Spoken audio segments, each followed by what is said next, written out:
Isang Hapones na nakasuot ng napakakulay na pajama ang nagising sa isang puti at bakanting silid na walang mga pinto o bintana at walang nakikitang kisame. Nang lumapit siya sa isa sa mga dingding para mas masusing tingnan, may nakita siyang kakaibang bagay na nakausli mula rito, isang nakaumbok na hugis lalaking bahagi. Matapos itong tusukin ng ilang beses, pinindot niya ang dulo na naging dahilan upang lumabas ang daan-daang nagtatakbuhang sanggol na anghel mula sa sahig at mga dingding na natili lamang doon ng ilang segundo bago sila bumalik sa dinaanan nila nang galing. Isang bagay ang iniwan nila, gayunpaman. At ngayon, lahat ng kanilang mga miyembro ay nakausli na sa dingding at sahig. Ito ang yugto na kilala bilang pagkatuto. Habang inaamoy niya ang daliring ginagamit niya sa paghawak sa kakaibang hugis ng butones, sumigaw ang lalaki sa takot. Kasunod ang pagsigaw at paghingi ng tulong sa kung sino man ang nasa paligid, ngunit wala itong nagawa. Nagpasya siyang pindutin ang iba't ibang buton para makita kung ano ang mangyayari, at sa tuwing pipindutin niya ito, iba't ibang bagay ang nahuhulog sa silid, mula sa isang maliit na sipilyo hanggang sa isang malaking florera. Sa pamamagitan ng pagpindot muli sa parehong buton, ibibigay sa kanya ang parehong bagay, at ganoon niya na lang nasubukan ang konseptong ito sa isang partikular na buton, at nagkaroon siya ng malaking tumpok ng mga chopstick. Gayunpaman, panandalian lamang ang kaniyang pagkaaliw nang pinindot niya ang buton sa tabi ng chopstick at isang maliit na kariton ang lumabas mula sa pader at nabangga siya sa mga binti. Ang sumunod na buton na pinindot niya pagkatapos sumigaw sa sakit ay naging puwitan na siyang naglalabas ng kabag sa kanyang mukha. Pagkalipas ng ilang oras, nakaipon ang lalaki ng napakaraming iba't ibang bagay sa silid, at nang ibato niya ang bola sa dingding, pinindot nito ang isang buton na nagbigay sa kanya ng sushi. Nasasabik siya rito dahil nagugutom na siya, ngunit napagtanto niyang namimiss niya ang toyo. Hiningi niya ito sa mga bumihag sa kanya, ngunit gaya ng dati, wala siyang natatanggap na sagot, kaya paulit-ulit niyang pinindot ang isa sa mga buton hanggang sa may nakahain na siyang maraming sushi sa harap niya, ngunit wala pa ring sarsa. Sumuko na ang lalaki at nagpatuloy sa pagkain ng sushi, na sa tingin niya ay masarap, at nang maubos niya ang huling piraso, pinindot niya ang buton para sa karagdagang sushi, at nagalit nang sa wakas ay dumating ang isang bote ng toyo. Matapos galit na itulak ang bote palabas, pinindot niya ang ibang buton at kumuha ng isang pares ng lumang school na 3D glasses. Nang maisuot niya ang mga ito, nakita niya ang isang sanggol na anghel na nakaturo sa kanyang ari, at natuwa ang lalaki dahil sa palagay niya ay natagpuan na niya ang sagot. Ngunit pagkatapos pindutin ang buton, isang countdown at higanting puwitan ang lumilitaw mula sa itaas para uutot sa ibabaw niya. Pagkalipas ng ilang oras, nakabasa na siya ng 5 tomo ng isang manga na sa tingin niya ay nakakaaliw. Ngunit nang pinindot niya ang isang buton para makuha ang pang-6, ang ika-7 na naman ang nakuha niya. Dismayadong sinubukan niya ang ibang buton para sa 8 at 9, pero wala pa ring 6. Ang huling buton ay may sorpresa. Binuksan nito ang pader na may pinto sa likod. Nagdiwang siya, pero sa pananabik ay nalito kung aling buton ang sa labasan. Sa random niyang pindot may nakitang tribong Aprikanong tumatakbo sa pagitan ng mga pader. Ang sumunod ay nagpatulo ng tubig sa kanyang ulo. Ang pangatlo pala ang kailangan niya, at sa sandaling bumukas ang pader tumakbo siya papunta rito, para lamang makita itong malapit na. Ang kanyang pangalawang pagsubok ay natapos sa parehong paraan, at sa kanya napagtanto na ang pinto ay nananatiling bukas hanggat ang dulo ng miyembro ay nakababa, kaya nagsimula siyang sumubok ng iba't ibang paraan upang makamit ito. Una, pumupunta siya sa posisyon ng isang runner, idinidiin ito gamit ang kanyang paa, at pinalo niya ito gamit ang fly swatter mula sa malayo. Hindi rin gumana ang jumping rope o ang hangin mula sa ventilador. Ang susunod niyang plano ay sumakay sa kariton at itulak ito pagkatapos pindutin ang buton, ngunit natanggap niya na hindi niya talaga ito makontrol. Ang kailangan niyang gawin ay humanap ng paraan para mapanatiling nakababa ang dulo ng butones. Inilagay niya ang malaking florera sa ibabaw nito, ngunit muling nakausli ang butones, kaya napagpasyahan ng lalaki na kailangan niyang punuin ang florera para bumigat ito. Una, sinubukan niya ang buton ng tubig, ngunit walang saysay. Kahit anong pilit niyang ilipat ang tubig sa direksyon nito, sa kanya lang ito nahuhulog at wala sa ibang lugar. Ang sumunod niyang pagtatangka ay ang pagpuno ng florera ng sushi, ngunit ito ay naging sobrang bigat na hindi na niya magawang buhatin. Masyado ring makitid ang leeg ng florera para madaanan ng kanyang kamay, kaya walang ibang pagpipilian ng lalaki kundi gumamit ng chopsticks at kumuha ng isang kumpol ng sushi ng pira-piraso. Ilang sandali pa, nang makatanggal na siya ng sapat na espasyo, halos hindi na niya nagawang buhatin ang florera, kaya ganoon na lang ang ginawa niya at inilapit ito sa mga butones. Pagdating niya roon, napag-alaman niyang kailangan niyang ilapag ang florera sa sahig dahil nawala na naman niya kung saang butones iyon, at nang subukan niya, lumabas ang Aprikanong taga-tribo at aksidenteng nabangga ang florera, na naging dahilan ng pagkabasag at pagkabasag nito sa kalahati.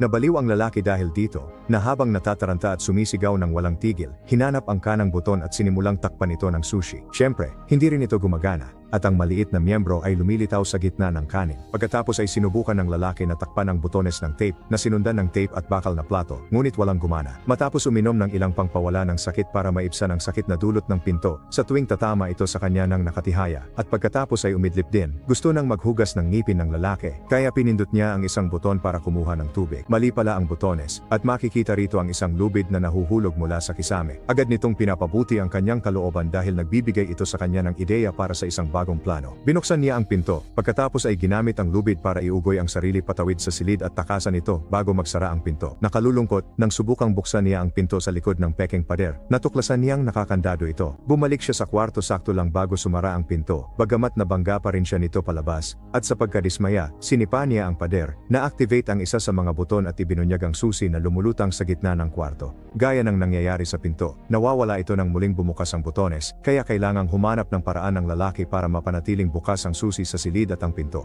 Gayunpaman, kailangan niya munang hanapin muli ang buton dahil nagambala siya at nawala ito. Sa pamamagitan ng pagmamasid kung saan sana lumapag ang kanyang paa nang sipain niya ang pader, pumili siya ng isang butones para lamang mapalabas ang isang aso mula sa pader at tahol sa kanya. Ganito rin ang nangyayari sa susunod na buton, ngunit sa kabutihang palad, nagtagumpay ang ikatlong pagsubok. Habang nakatutok ang mga mata at nakaturo ang kamay sa buton, lumakad pa atras ang lalaki at kumuha ng isang piraso ng sushi fish na ibinalik niya sa dingding para markahan ang kanang buton. Gayunpaman, nang pinindot niya ito, muling lumalabas ang aso. Sa pagkakataong ito, mas mabilis niyang nahanap ang buton at itinuloy ang kaniyang plano. Pinalalabas niya ang lubid at iniugoy-ugoy ito para maabot ang iba't ibang butones, ngunit sapat pa rin ito. Habang nahuhulog siya sa sahig, nakita niya ang nakuha niyang plunger at nagkaroon ng ideya na gamitin ito para itulak ang sarili palayo.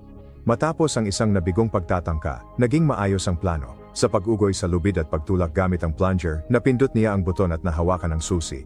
Susi, pindutin ang buton ng pinto, at abutin ang pinto bago ito magsara. Hindi siya nag-aksaya ng oras at ipinasok ang susi sa kandado, mabilis itong pinihit, ngunit nang subukang buksan ang pinto, isang hindi magandang sorpresa ang kanyang natagpuan.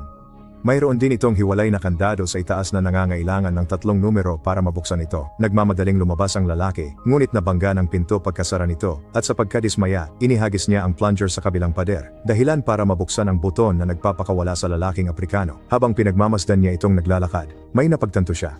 May 3 numerong nakapinta sa noo niya, na malamang ang kombinasyong kailangan niya. Dahil limitado ang oras sa likod ng pinto, gagawin ng lalaki ang buong pag-ugoy sa lubid at pagtalon ng 3 beses, isa para sa bawat numerong ilalagay. Sa ikatlong pagkakataon, nanatili siya roon at binuksan ang pinto na medyo nakaipit at kinailangan pa niyang itulak ng mas malakas para mabuksan ito. Nang sa wakas ay nagawa niya itong gawin, ang piraso ng pader sa likuran niya ay nagsara, naiwan siyang nakakulong at walang sapat na espasyo para tapusin ang pagbukas ng pinto. Lungkot, napaupo ang lalaki sa sahig at nagsimulang umiyak, naalala ang lahat ng kasiyahan niya sa mga bagay na nakuha niya mula sa mga butones. Nakakulong din siya roon, pero kahit papaano ay may lugar siyang gumalaw at nag-entertain, at ngayon ay napagtanto niyang hindi niya pinahahalagahan ang kung anong mayroon siya noong kaya pa niya. Bigla siyang nakaramdam ng simoy ng hangin na dumampi sa kanyang mukha mula sa kaliwang pader. Pagkahawak pa lang niya rito ay may nakita siyang bitak na nagpapahiwatig na peke ito. Agad niyang itinulak ang panel at tumakbo palabas hanggang marating ang isang mahiwagang pasilyong nakalutang sa dilim. Tila buong buhay siyang tumakbo patungo sa labasan, at pagpasok sa silid, mas mahaba na ang kanyang buhok at kupas na ang kanyang pajama. Walang laman din ang silid na ito, at ang pintong ginagamit niya ay sumasara pagpasok niya, ngunit sa halip ng mga sanggol na anghel, narito ang mga nasa hustong gulang, na nawawala rin sa dingding, at iniiwan lamang ang kanilang mga miyembro para gamiting botones. Ito ang yugtong kilala bilang pagsasanay. Samantala, sa isang lungsod sa Mexico, nag-aalala ang pamilya ng batang si Antonio dahil ang kanyang ama, isang wrestler na kilala bilang Escargot Man, ay mas tahimik kaysa dati. Iniisip ng kanyang asawa na maaring dahil ang susunod na kalaban ay mas bata sa kanya, ngunit itinuro ng lolo na ang mahalaga ay karanasan, hindi ang kabataan. Sinundo si Escargot Man ng kanyang anak na si Sister Karen sakay ng truck nito, at hinatid siya nito sa wrestling ring para makapaghanda ito ng maaga, kasama na rito ang pagpapalit ng damit at pagdarasal sa birhen. Sa paaralan, binubuli si Antonio ng kanyang mga kaklase dahil sa pagtaya kay Escargot Man, at tinatawag itong mahinang talunan. Habang papalapit ang oras ng pagsisimula ng laban, muling isinakay ni Sister Karen ang kanyang van, at sinundo si Antonio at ang kanilang lolo para isama sila sa panonood ng laban ng Escargot Man. Hindi na natili si Karen, at si Antonio at ang kanyang lolo ay naghanap ng ilan sa mga huling upuan para sa kanilang sarili bago magsimula ang palabas. Ang unang koponan na papasok sa ring ay ang Northern Tough Ones, na binuo ni na Super Demon at Tequila Joe. Pagkatapos dumating si Escargot Man at ang kanyang kapareha na si Silver Eagle, gamit ang pangalang Kiss Me A Lot. Si Silver Eagle ang unang lumaban para sa kanyang koponan na may magandang simula, ngunit agad siyang natalo nang makipagsabayan sa kanya ang Northern Tough Ones sa halip na isa sa isa. Patuloy nilang sinenyasan si Escargotman, inaanyayahan itong sumali sa laban, ngunit tumanggi ito hanggang sa gumawa ng paraan si Silver Eagle para magbanggaan sina Super Demon at Tequila Joe na nagbigay daan upang makatakas ito. Mabilis ding natalo si Escargotman, ngunit nang akmang hahampasin na siya ng kanyang kalaban ng upuan, pinindot ng lalaki sa misteryosong silid ang isang buton ng miyembro, at naging sanhi ng mahiwagang paglitaw ni Escargotman. Iunat ang kanyang leeg at patumbahin ang parehong kalaban gamit ang isang tama sa kanyang ulo. Sa silid, walang nangyari na siyang nakakuha ng atensyon ng lalaki, kaya patuloy pa rin niyang pinindot ang parehong buton, dahilan para matumba ni Escargotman si Silver Eagle, ang referee, si Antonio, at maging ang kampana. Walang nangyari, kaya pinindot niya ang ibang butones. Ang isa ay nagpabuga ng apoy sa isang metal singer sa Los Angeles.